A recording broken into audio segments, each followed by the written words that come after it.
ঠাণ্ডাৰ দিন স্কিনখন বেয়া হয় প্ৰশ্ন আহিছে ব্ল্যাক হেডছ হোৱাইট হেডছৰ প্ৰবলেম কেনেকৈ নাইকিয়া কৰিব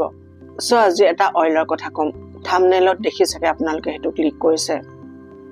কেষ্টৰ অইলৰ বিষয়ে কম আজি এটো বেসিক্যালি এক মাল্টিটাস্কিং হিৰো বুলি ক'ব পাৰে আমাৰ স্কিনৰ কাৰণে প্ৰথমে জানোৱা হক এই তেল মান স্পেশাল কিয় আমাৰ বিউটি ৰুটিনত এই তেল এড কৰিব লাগে কেষ্টৰ গছৰ গুটি পৰা এই তেল বনোৱা হয় ই বহুত ধৰণৰ কাম আমাৰ স্কিনত কৰিব পাৰে ৰিংকল পিম্পল দাগ ড্ৰাইনেছ আৰু বহুত প্ৰবলেম আমি আজি গোটেইখিনি কথা ইয়াত ডিসকাস কৰিম এটা তেল বহুত ধৰণৰ কাম কৰিব পাৰে সেই কাৰণে কৈছো এটো এটা মাল্টিটাস্কিং হিৰো আমাৰ স্কিনৰ কাৰণে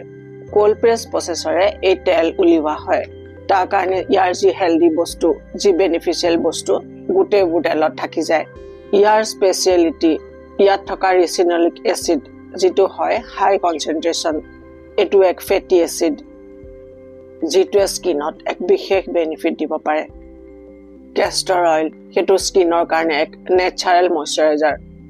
স্কিনৰ ড্ৰাইনেছ নাইকিয়া কৰে যিমান ড্ৰাই স্কিন হক স্কিনৰ ড্ৰাইনেছ নাইকিয়া কৰাৰ ক্ষমতা ইয়াৰ আছে পিম্পল ভাল কৰে